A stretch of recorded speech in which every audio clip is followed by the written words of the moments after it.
आप कहेंगे जी भैया बंबई में तो था उनके पास में। और इधर वॉरेन हेस्टिंग्स किस क्षेत्र में है? वॉरेन हेस्टिंग्स आपका कलकत्ता के क्षेत्र में। वॉरेन हेस्टिंग्स, क्योंकि वो वहां पे पोस्टिंग हुई उसकी क्लाइव के बाद में, बीच में कुछ लोग आए और बाद में ये गवर्नर जनरल बना पहला बंगाल का। और इधर क्या है? इधर है आपका बंबई। अब ये जो रघुनाथ राव गया था, ये गया था बंबई के अधिकारियों के पास में। अब एकदम से इस बात पे तो हेस्टिंग्स को बड़ा बुरा लगा कि यार बंबई के अधिकारियों से तुमने बातचीत कर ली, तो दूसरा पक्ष इसका ये भी है। उसने कहा ये राइट तो मुझको है, हमने आपको 1773 का रेगुलेटिंग एक्ट बताया था, तो उसके तहत क्या हुआ था, बंगाल के गवर्नर को क्या बना दिया गया था? आप समझ रहे हैं, इसीलिए क्रम से पढ़ना जरूरी है, इसीलिए हमने पॉलिटी को पहले पढ़ा ताकि आपको बहुत सारी चीजें क्लियर रहें। तो आप कहेंगे बंगाल के गवर्नर को गवर्नर जनरल बना दिया गया और हेस्टिंग्स पहला व्यक्ति बना था, तो हेस्टिंग्स के अधिकार जबरदस्त किए गए, बंगाल में आपका बिहार और उड़ीसा को भी उसके अधीन कर दिया गया। आप कहेंगे हाँ, तो असली राइट किसका बनता है? एक ट्रीटी साइन करने का, भारत में जो कुछ भी हो रहा है, या कोई बड़ी ट्रीटी है, या कोई फ्यूचरिस्टिक प्लानिंग है, या कोई बिजनेस प्लानिंग है, उन सब के लिए राइट किसके पास होने चाहिए? तो आप कहेंगे भैया हेस्टिंग्स के पास होने चाहिए। लेकिन ये जो आपका सूरत की संधि हुई यहाँ पर, जो सूरत की संधि हुई, ये सूरत की संधि हुई है कब? 1775 में।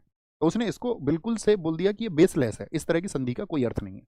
और इस तरह से उसने क्या बोला कि भैया हम तो पुरंदर की संधि करेंगे और माधवराव सेकंड को पेशवा मानेंगे। अब मुझे बताओ, ईस्ट इंडिया कंपनी में ही दो फ्रंट बन गए या नहीं बन गए? एक तो बंबई के अधिकारी हो गए जिनकी बात गिरा दी गई, और एक आपका कलकत्ता में हेस्टिंग्स जो आपका वास्तविक अधिकार रखता था, उसने कहा कि भैया हमारे द्वारा जो ट्रीटी साइन होगी वो वैलिड होगी, नहीं तो बाकी सब चीजें बेकार हैं। तो अब गड़बड़ हो गई। गड़बड़ क्या हो गई? दो चीजें आपको समझनी है कि बंबई और कलकत्ता के अधिकारियों में तनातनी हो गई। एक तो आपका बंबई के अधिकारी थे, बंबई, और दूसरे कहाँ के थे? कलकत्ता। तो ये दोनों के अधिकारियों में क्या हो गई? यहाँ पर एक रिजल्ट निकलता है कि इनके बीच में आपका कॉन्फ्लिक्ट्स हो गए।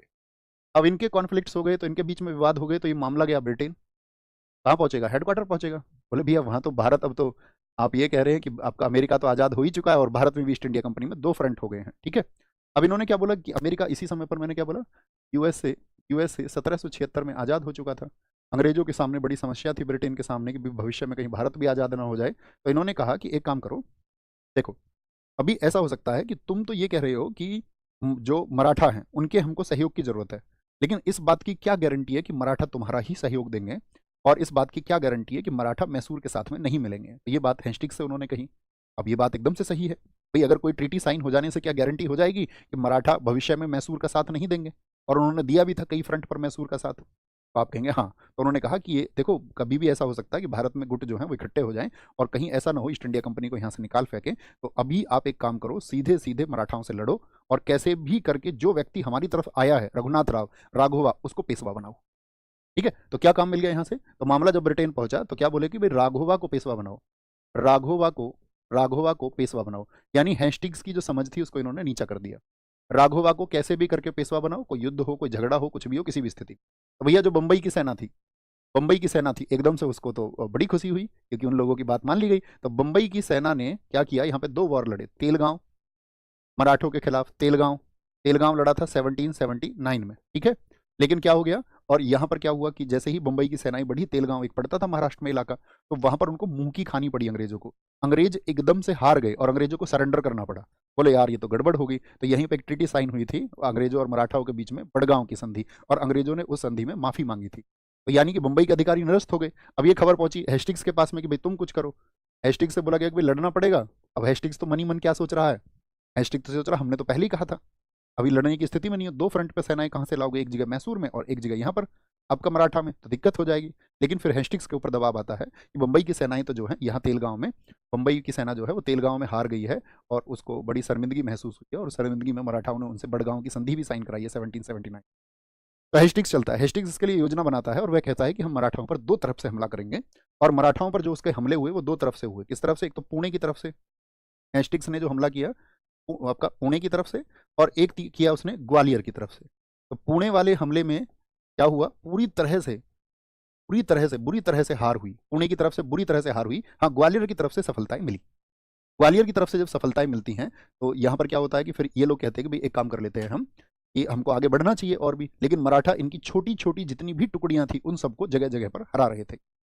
यानी हेस्टिंग्स की समझ सही थी या नहीं, आप मुझे बताएं एक बार, आप कितना समझे? सिर्फ एक जगह ग्वालियर में एक छोटी सी टुकड़ी की जीत होती है, नहीं तो बाकी सारे फ्रंट पे मराठा सेनाएं जीत। तो हेस्टिंग्स सही सोच रहा था, यानी कि अभी मराठा से अच्छे संबंध बना लेते। अब संबंध यहाँ भी खराब कर लिए। अब तो एकदम से पुष्टि हो गई कि मराठा तो मैसूर का सहयोग ही करेंगे। तो फिर क्या होता है, यहाँ पर हेस्टिंग्स ने कहा कि भैया अब भी टाइम है और संधि कर लो। तो 1782 में फिर अंग्रेजों ने फिर से संधि की। तो याद रख लेना 1782 में 1782 में सलबाई की संधि हुई, जिसको सालबाई की संधि भी हम सालबाई की संधि हुई। भैया कहानी क्लियर है एकदम से? तो सालबाई की संधि हुई और अब क्या होगा, क्या बोलेंगे यहाँ पर, सालबाई की संधि हुई यानी कि हम कहेंगे treaty of Salbai, treaty of Salbai signed in 1782। अब इसमें क्या प्रमुख बातें हुई सालबाई की संधि में? अंग्रेजों ने अपनी गलती स्वीकार की और इन्होंने कहा भैया हम तो राघोवा बाघोवा के चक्कर में बेकार पड़ रहे थे।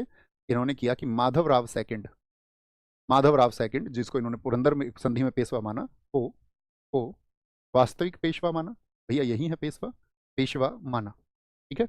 दूसरी चीज क्या की इन्होंने, राघोवा, अब उसको भी नाराज नहीं कर सकते, उसने कहा यार मैं तुम्हारे पास आया था, राघोवा को पेंशनर बनाया, यानी कि राघोवा को पेंशनर बनाया। लिख लेना, considered Madhavrao second as a Peshwa and make a pensioner Raghoba क्या बोलेंगे, Raghoba was made a pensioner, Raghoba was made ए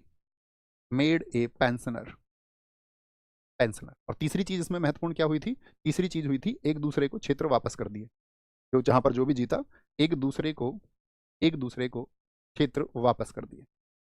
और इस तरह से क्या हो गया कि भैया आपका प्रथम आंग्ल मराठा युद्ध जो है वो आपका शांत हो गया, एक दूसरे को क्षेत्र वापस कर दिए, यानी कि each others area was returned, each others area was returned, एक दूसरे को वापस कर। तो क्या बोलेंगे, कभी भी आपसे पूछे सलवाई की संधि, और सलवाई की संधि से क्या हुआ था, आपका प्रथम आंग्ल मराठा युद्ध की समाप्ति हो। अंग्रेज यहां पर हार गए मराठाओं से या नहीं, फाइनली आप क्या समझे, यस और नो? प्रथम आंग्ल मराठा युद्ध की समाप्ति किस वर्ष में? तो ये हुई आपका end of first Anglo Maratha war in 1782, समाप्ति हो जाती है। अब अंग्रेजों के पास कोई विकल्प नहीं था, मराठाओं के खिलाफ जा नहीं सकते। तो मैंने आपको बताया था सलवाई की संधि में जैसे ही मराठाओं की संधि हो गई अंग्रेजों से, तो अंग्रेज अब तक किसका साथ दे रहे थे, क्योंकि आप समझ लीजिए कि यहां पर अंग्रेजों का संघर्ष चल रहा था आपका किससे, मराठाओं से। तो इसकी वजह से मराठा किसका साथ देने को मजबूर हो गए थे, मैसूर का। लेकिन जैसे ही ये संधि आपका हस्ताक्षरित होती है, तुरंत ही मराठा और निजाम जिस हैदर अली की सहायता कर रहे थे, दूसरे युद्ध में जो दूसरा आंग्ल मैसूर युद्ध था 1780 से 84, उसमें बैकआउट हो जाते हैं और इसी वजह से हैदर अली की हार होती है। तो हैदर अली की हार का कारण कौन सी संधि बनी थी, सलबाई की संधि बनी थी, क्योंकि फिर आपका उसी युद्ध में पोटरनावा के वॉर में अंग्रेजों ने अपनी सारी ताकत लगा दी थी और अंग्रेजों ने क्या किया था, आपका हैदर अली को उसी युद्ध में मार गिराया। तो टीपू सुल्तान चार्ज लेता है। तो दोनों घटनाएं साथ साथ चल रही हैं, जोड़ते हुए देखकर हमेशा चला करो। क्लियर है कहानी? तो अंग्रेज इसके बाद में एकदम से शांत रहते हैं कि हमको अभी निपटना है मैसूर से। और फाइनली मैसूर को कब जीत लिया उन्होंने, बताएं किस वर्ष में मैसूर को कब जीत लिया? अब 3 महत्वपूर्ण घटनाएं घटी भारतीय इतिहास की इन दिनों में। जैसे कि एक तो मैसूर को फाइनली एक सहायक संधि थोपी टीपू सुल्तान के ऊपर वालेजली ने, लेकिन उसने डिनाई कर दिया, तो कार्यवाही कर दी और 1799 में टीपू सुल्तान को घेर करके मार दिया गया। तो 1799 में मैसूर को जीत चुके थे। आप कहेंगे हाँ जी भैया। दूसरी घटना क्या है, अभी मैंने एक नाम लिया था नाना फडणवीस। तो मैंने आपसे कहा था नाना फडणवीस मराठों को बहुत जोड़ के रखते थे, और नाना फडणवीस के साथ में एक व्यक्ति थे महादजी सिंधिया, वो भी मराठों के एकीकरण के लिए एक कारक माने जाते हैं कि महादजी सिंधिया और नाना फडणवीस दोनों ने मराठों को बहुत शक्ति प्रदान की। लेकिन ये 3 घटनाएं क्या है, 1795 में तो महादजी सिंधिया की डेथ हुई। महादजी सिंधिया की डेथ कब हुई? महादजी सिंधिया की डेथ हुई आपका 1795 में, 1795 में। इसके बाद में 1799 में अंग्रेज मैसूर को जीत चुके हैं। तीसरी घटना है सन 1800 में नाना फडणवीस की डेथ हो गई। तो एक तो 2 उनके लीडर जो थे मराठाओं के वो नहीं रहे, एक आपका जो प्रतिद्वंदी था अंग्रेजों का मैसूर को, वो फाइनली टेक ओवर कर चुके थे।